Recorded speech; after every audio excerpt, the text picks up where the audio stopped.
ദൈവത്തിൻ്റെ പരിശുദ്ധമായ നാമം വാഴ്ത്തപ്പെടുമാറാകട്ടെ. കഴിഞ്ഞ കുറേ വർഷങ്ങളായിട്ട് പരിശുദ്ധാത്മാവിൽ സ്നാനം, അതിൻ്റെ അടയാളങ്ങൾ, അതിൽ അതിപ്രധാന അടയാളമായ അന്യഭാഷ ഭാഷണം എന്നുള്ള വിഷയങ്ങളൊക്കെ ധാരാളം നമ്മൾ സമൂഹ മാധ്യമങ്ങളിൽ ചർച്ച ചെയ്ത വിഷയങ്ങളാണ്. എത്ര ചർച്ച ചെയ്താലും ഈ വിഷയങ്ങളുടെ ഒന്നും പ്രാധാന്യം കുറഞ്ഞു പോകുന്നില്ല, കൂടി വരുന്നതേ ഉള്ളൂ. ഇന്ന് പകൽ നമ്മൾ ഒരുമിച്ച് ദൈവസന്നിധിയിലായിരിക്കുമ്പോൾ ഈ ഒരു വിഷയത്തിൽ, പ്രത്യേകിച്ച് അന്യഭാഷാ ഭാഷണവുമായിട്ട് പരിശുദ്ധാത്മാവിൽ സ്നാനവുമായിട്ട് ഉള്ള ബന്ധപ്പെട്ട ചില വിഷയങ്ങൾ കൂടെ പ്രിയമുള്ളവരെ ഒന്ന് ഓർമ്മിപ്പിക്കുവാനാണ് ഞാൻ ഈ വീഡിയോയുമായിട്ട് നിങ്ങളുടെ മുൻപിലേക്ക് വരുന്നത്. ഒരു പ്രധാന ഉപദേശം സമൂഹ മാധ്യമങ്ങളിലും ജനങ്ങളുടെ ഇടയിലും വ്യാപരിച്ചിരിക്കുന്ന ഒരു പ്രത്യേക ഉപദേശമാണ് പരിശുദ്ധാത്മ സ്നാനത്തെക്കുറിച്ചുള്ള വളരെ തെറ്റായ, വിശുദ്ധ വേദപുസ്തകം പഠിപ്പിക്കാത്ത ഒരു ഉപദേശം. ഒരു പാപി സുവിശേഷം കേട്ട് മാനസാന്തരപ്പെട്ട് യേശു ക്രിസ്തുവിനെ സ്വന്തം രക്ഷിതാവും കർത്താവുമായിട്ട് സ്വീകരിച്ചത് വായ കൊണ്ട് ഏറ്റുപറഞ്ഞ് രക്ഷിക്കപ്പെടുന്ന നിമിഷം പരിശുദ്ധാത്മാവിൽ സ്നാനം ഏൽക്കുന്നു എന്ന ഒരു ഉപദേശം വിശുദ്ധ വചനം ഒരു വിധത്തിലും പഠിപ്പിക്കാത്തൊരു ഉപദേശമാണ്.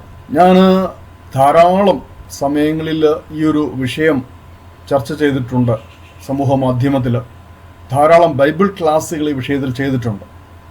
എന്നിട്ട് പോലും അത് പൂർണ്ണമായി തിരസ്കരിച്ചുകൊണ്ട് വിശുദ്ധ വചനം പഠിപ്പിക്കാത്ത ഉപദേശങ്ങളെ ജനഹൃദയങ്ങളിലേക്ക് കുത്തിവെക്കുന്ന ചില അധ്യാപകരെ കാണുവാൻ സാധിച്ചിട്ടുണ്ട്. അവരെക്കുറിച്ച് നമുക്ക് പ്രാർത്ഥിക്കുക മാത്രമേ ചെയ്യുവാൻ സാധിക്കൂ. അവരുടെ ഹൃദയം തുറക്കണമേ. ലുദിയയുടെ ഹൃദയം തുറന്നതുപോലെ വിശുദ്ധ വചനങ്ങളെ അതിൻ്റെ യഥാർത്ഥ ആത്മാവിൽ ഗ്രഹിക്കുവാൻ അവരുടെ ഹൃദയങ്ങളെ തുറക്കണമേ എന്നൊരു പ്രാർത്ഥന മാത്രമേ നമുക്ക് ചെയ്യുവാൻ സാധിക്കൂ. പെന്തക്കോസ്ത് സഭകളുടെ ഉപദേശങ്ങൾ സ്ഥാപിക്കപ്പെട്ടിരിക്കുന്നത് 4 സുവിശേഷങ്ങൾ, അപ്പോസ്തല പ്രവൃത്തികൾ എന്ന പുസ്തകം, ലേഖനങ്ങൾ, ഈ 3 വിഭാഗങ്ങളിലുള്ള പുസ്തകങ്ങൾ അടിസ്ഥാനമാക്കിയാണ് പെന്തക്കോസ്ത് സഭകൾ തങ്ങളുടെ ഉപദേശങ്ങൾ രൂപീകരിച്ചിരിക്കുന്നത്. അപ്പോൾ ഈ 3 വിഭാഗങ്ങളിലുള്ള പുസ്തകങ്ങളിൽ എന്താണ് പരിശുദ്ധാത്മാവിൽ സ്നാനത്തെക്കുറിച്ച്, അടയാളങ്ങളെക്കുറിച്ച് വിശുദ്ധ വേദപുസ്തകം നമ്മെ പഠിപ്പിക്കുന്നത്? അതിലാണ് ഉപദേശം സ്ഥാപിക്കപ്പെടുന്നത്. അപ്പോൾ ഒരു വ്യക്തി തൻ്റെ അനുഭവം പറയുമ്പോൾ ഈ സ്ഥാപിക്കപ്പെട്ട ഉപദേശങ്ങൾക്ക് അനുസൃതമായിട്ടാണോ ആ വ്യക്തിക്ക് ഈ അനുഭവങ്ങൾ ഉണ്ടായിരിക്കുന്നത്? അത് മാത്രമേ നമ്മൾ നോക്കാവൂ. അപ്പോൾ എൻ്റെ വ്യക്തിപരമായ ഒരു അനുഭവം പറയുകയാണ്. ഞാൻ രക്ഷിക്കപ്പെടുന്നത് 2009 ഡിസംബർ മാസം 12-ാം തീയതി അർദ്ധരാത്രിക്കാണ്.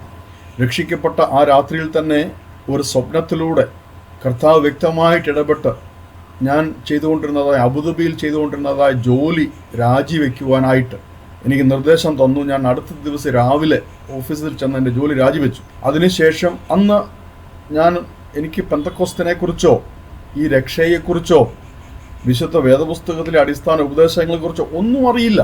ഞാൻ ഒരു 100% തീവ്രവാദിയായ കത്തോലിക്ക വിശ്വാസിയാണ്. കത്തോലിക്ക സഭയിലെ ഒരു ശുശ്രൂഷകനാണ്. ഞാൻ രക്ഷിക്കപ്പെടുന്ന സമയത്ത് ഒന്നും അറിയാതെയാണ് യേശുക്രിസ്തുവിൻ്റെ ശബ്ദം കേട്ട്, എന്നോട് നേരിട്ടുള്ള ഇടപെടൽ കേട്ട് അത് ഏറ്റെടുത്ത് ഞാൻ രക്ഷിക്കപ്പെടുന്നത്. അപ്പോൾ എനിക്ക് ഇന്ന് ഞാൻ അറിയുന്നതായി, ഇന്ന് 15 വർഷങ്ങൾ കഴിയുമ്പോൾ ഞാൻ പെന്തക്കോസ്ത് സഭയിലെ ഒരു ശുശ്രൂഷകനായിട്ട് ഞാൻ കാര്യങ്ങളെ അറിയുമ്പോൾ അതിൻ്റെ 1% പോലും എനിക്ക് ആ നിമിഷങ്ങൾ അറിയില്ല. അങ്ങനെയുള്ള ഞാൻ ഈ സ്വപ്നത്തിൽ കണ്ടതും അത് 100% അതുപോലെ അടുത്ത ദിവസം നടന്നതുമായ സംഭവങ്ങൾ ഏറ്റെടുത്ത് ഞാൻ ജോലി രാജിവെച്ച് നാട്ടിലേക്ക് വരുന്നു. നാട്ടിൽ കടന്നു വന്ന ശേഷമാണ് ആദ്യമായിട്ട് ഞാനൊരു പെന്തക്കോസ്ത് പാസ്റ്ററുമായിട്ട് സംസാരിക്കുവാൻ പോകുന്നത്. അവിടെയാണ് എൻ്റെ വിശുദ്ധ വേദപുസ്തക പഠനം ഞാൻ ആരംഭിക്കുന്നത്.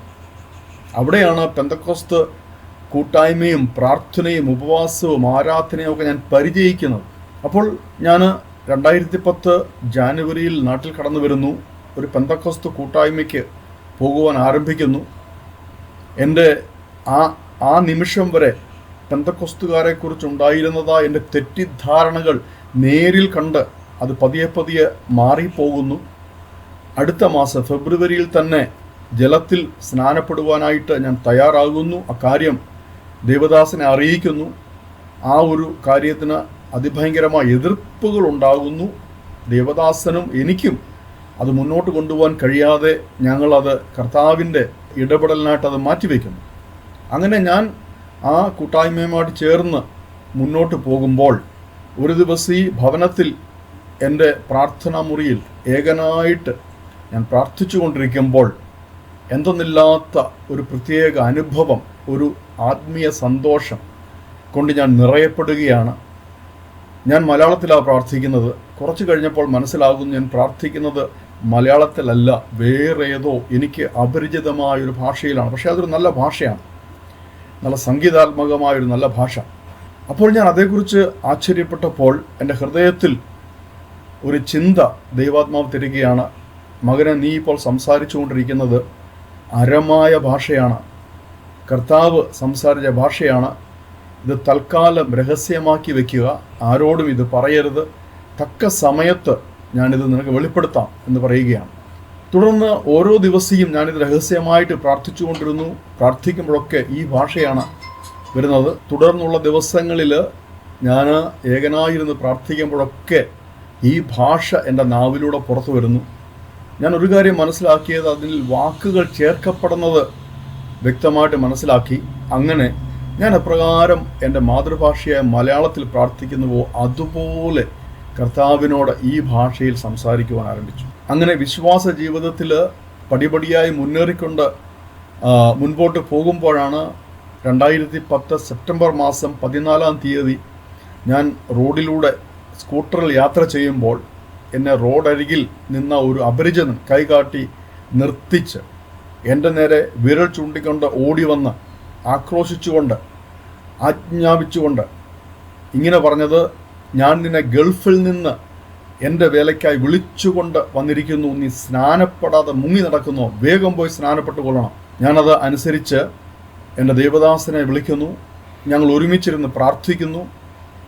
പരസ്യമായിട്ട് സ്നാനം നടക്കുകയില്ല എന്ന് ഞങ്ങൾക്ക് രണ്ടുപേർക്കും അറിയാം. അതുകൊണ്ട് ഞങ്ങൾ പ്രാർത്ഥിച്ച് തീരുമാനിച്ച് സെപ്റ്റംബർ 21 രാത്രി പമ്പാ നദിയിൽ സ്നാനപ്പെടുന്നു. അങ്ങനെ ജീവിതം മുൻപോട്ട് വന്ന് പല ഘട്ടങ്ങളിലായിട്ട് ദൈവദൂതുകൾ കേട്ട് ബലപ്പെട്ട് വരുമ്പോൾ തിരികെ ദൈവം എന്നെ അബുദാബിയിൽ കൊണ്ടുവരികയാണ് കർത്താവിൻ്റെ വേലയ്ക്കായിട്ട്. അവിടെ ബൈബിൾ കോളേജിൽ അഡ്മിഷൻ ലഭിക്കുന്നു, അവിടെ പഠിക്കുന്നു. അങ്ങനെ പഠിച്ചു വരുമ്പോൾ 2021 സമൂഹ മാധ്യമത്തിൽ ഒരു ദേവദാസനുമായിട്ട്, പാസ്റ്റർ സുരേഷുമായിട്ട് ബന്ധപ്പെടുവാനിടയാകുന്നു. അപ്പോൾ മനസ്സിലാകുന്നു അദ്ദേഹം അരമായ ഭാഷയുടെ വിവിധ ഡയലക്റ്റുകളും ഹെബ്രായ ഭാഷയും ഗ്രീക്ക് ഭാഷയും സംസ്കൃത ഭാഷയും ഒക്കെ പഠിപ്പിക്കുന്ന ഒരു ദേവദാസനാണ്. തൃശ്ശൂർ സ്വദേശിയാണ്. ഞാൻ അദ്ദേഹത്തോട് ഈ ഒരു കാര്യം പറയുന്നു. അദ്ദേഹം എന്നോട് പറയുകയാണ്, ദേവദാസൻ സംസാരിക്കുന്ന ഭാഷ കുറച്ചെങ്കിലും എനിക്കൊന്ന് റെക്കോർഡ് ചെയ്ത് അയച്ചു തരാമോ? ഞാനപ്പോൾ ആ നിമിഷം വരെ ഇത് പരസ്യമായിട്ട് ഈ നിമിഷം വരെ അന്യഭാഷ പരസ്യമായി പറയുകയോ മൈക്കിലൂടെ പറയുകയോ ചെയ്യുന്ന വ്യക്തിയല്ല. ഈ നിമിഷവും അങ്ങനെയാണ്. ഞാനത് റെക്കോർഡ് ചെയ്യുകയോ വേറൊരാളെ കേൾപ്പിക്കുകയോ ചെയ്യുന്ന വ്യക്തിയല്ല. അപ്പോൾ ഈ ദേവദാസൻ ഇത് പറഞ്ഞപ്പോൾ ഞാൻ സംസാരിച്ചു കൊണ്ടിരുന്ന അന്യഭാഷയുടെ ഒരു വളരെ ചെറിയ ഒരു ഭാഗം അടർത്തിയെടുത്ത് അദ്ദേഹത്തിന് വാട്സാപ്പിൽ അയച്ചു കൊടുത്തു. അപ്പോൾ തന്നെ അദ്ദേഹം തിരിച്ച് എഴുതിയത്, ഞാൻ എന്ത് ഭാഷയാണെന്നോ അത് പറഞ്ഞില്ല, അന്യഭാഷയെന്ന് മാത്രമേ പറഞ്ഞുള്ളൂ. അദ്ദേഹം തിരികെ എനിക്ക് മറുപടി വളരെ വേഗം അത് കേട്ടിട്ട് അദ്ദേഹം തിരികെ എനിക്ക് മറുപടി തന്നത്, ഇത് കൽദായ അരമായ ഭാഷയാണ്, നമ്മുടെ കർത്താവ് സംസാരിച്ച ഭാഷയാണ്. ഇതിൻ്റെ അർത്ഥം ഇതാണ്, വ്യാഖ്യാനമല്ല, അതിൻ്റെ അർത്ഥം തർജ്ജമ ചെയ്ത് അദ്ദേഹം എനിക്ക് തിരികെ മറുപടി തന്നു. ഞാൻ ദൈവത്തെ സ്തുതിച്ച് മഹത്വപ്പെടുത്തി. കാരണം 2010 യാതൊന്നും അറിയാത്തവനായി എൻ്റെ പ്രാർത്ഥനാമുറിയിൽ എൻ്റെ മേൽ പകർന്ന പരിശുദ്ധാത്മാഭിഷേകം, പരിശുദ്ധാത്മാവിൽ സ്നാനപ്പെട്ട് എൻ്റെ നാവുകളുടെ നിയന്ത്രണം പരിശുദ്ധാത്മാവ് ഏറ്റെടുത്ത് എന്നിലൂടെ ഒരു ഭാഷ സംസാരിപ്പിച്ച് എന്നോട് പറയുകയും ഈ സംസാരിക്കുന്ന ഭാഷ അരമായ ഭാഷയാണെന്ന് പറയുകയും അത് രഹസ്യമാക്കി വയ്ക്കുകയും 11 വർഷങ്ങൾ കഴിഞ്ഞപ്പോൾ അത് വ്യക്തമായിട്ട് തെളിവോടെ എനിക്ക് വെളിപ്പെടുത്തി തരികയും ചെയ്ത കർത്താവ്. അരമായ ഭാഷ മാത്രമല്ല, എൻ്റെ ആ വിശ്വാസ ജീവിതത്തിൻ്റെ മുന്നേറ്റത്തിൽ സെമറ്റിക് ഭാഷകൾ ധാരാളം, ഹെബ്രായ ഭാഷ,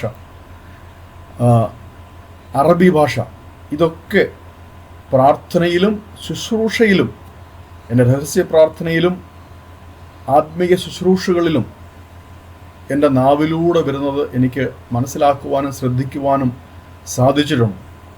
അതുകൊണ്ട് പ്രിയമുള്ളവരെ, ഞാൻ 2 വിഷയങ്ങൾ പറയുന്നത്, പരിശുദ്ധാത്മാവിൽ സ്നാനം അത് ഒരു പാപി രക്ഷിക്കപ്പെട്ട് ദൈവ പൈതലാകുമ്പോൾ ലഭിക്കുന്നതല്ല. വിശുദ്ധ വചനം അങ്ങനെയല്ല പഠിപ്പിക്കുന്നത്. ഞാൻ ധാരാളം ബൈബിൾ ക്ലാസ്സുകൾ ചെയ്തിട്ടുണ്ട്. ആവശ്യമുള്ളവർക്ക് ഞാനതിൻ്റെ ലിങ്ക് അയച്ചു തരാം. എന്നെ കോൺടാക്റ്റ് ചെയ്താൽ മതി. എൻ്റെ മൊബൈൽ നമ്പറും ഇമെയിൽ ഒക്കെ ഇവിടെ സ്ക്രോൾ ചെയ്ത് പോകുന്നുണ്ട്, നിങ്ങൾക്കത് കാണാൻ സാധിക്കും. സ്തോത്രം. അന്യഭാഷാ ഭാഷണം റിയലാണ്, കളിപ്പിക്കലല്ല. കളിപ്പിക്കുന്നവരുണ്ട്, വ്യാജ നോട്ടുകളുണ്ട്. അതുകൊണ്ട് ഒറിജിനൽ ഒരിക്കലും വ്യാജം ആകുന്നില്ല. പ്രിയമുള്ളവർ മനസ്സിലാകുക. ഇന്നും അന്യഭാഷാ ഭാഷണമുണ്ട്, ഇന്നും അത്ഭുതങ്ങളും അടയാളങ്ങളുമുണ്ട്, ഇന്നും തൻ്റെ മക്കളോട് സംസാരിക്കുന്ന ദൈവമാണ്, ജീവിച്ചിരിക്കുന്ന ജീവനുള്ള ദൈവമാണ് നമ്മുടെ ദൈവം. ഈ സത്യങ്ങൾ പ്രിയമുള്ളവർ ഗ്രഹിക്കണം, പ്രിയമുള്ളവർ മനസ്സിലാക്കണം. ദുരുപദേശങ്ങളിൽ കുടുങ്ങി നിങ്ങളുടെ വിശ്വാസ ജീവിതത്തെ നിങ്ങൾ നിർജീവമാക്കരുത്. കർത്താവ് എല്ലാവരെയും അനുഗ്രഹിക്കട്ടെ. ഇത്രയും സമയം എന്നെ ശ്രവിച്ചുകൊണ്ടിരുന്ന പ്രിയ ദൈവമക്കളോടുള്ള നന്ദി അറിയിക്കുന്നു. എന്തെങ്കിലും സംശയം ഈ വിഷയങ്ങളുണ്ടെങ്കിൽ ദയവ് ചെയ്ത് നിങ്ങൾക്കെന്നെ ബന്ധപ്പെടാം. ഇമെയിലിലൂടെ, വാട്സാപ്പിലൂടെ എന്നെ ബന്ധപ്പെടാം. കർത്താവ് നിങ്ങളെ അനുഗ്രഹിക്കട്ടെ.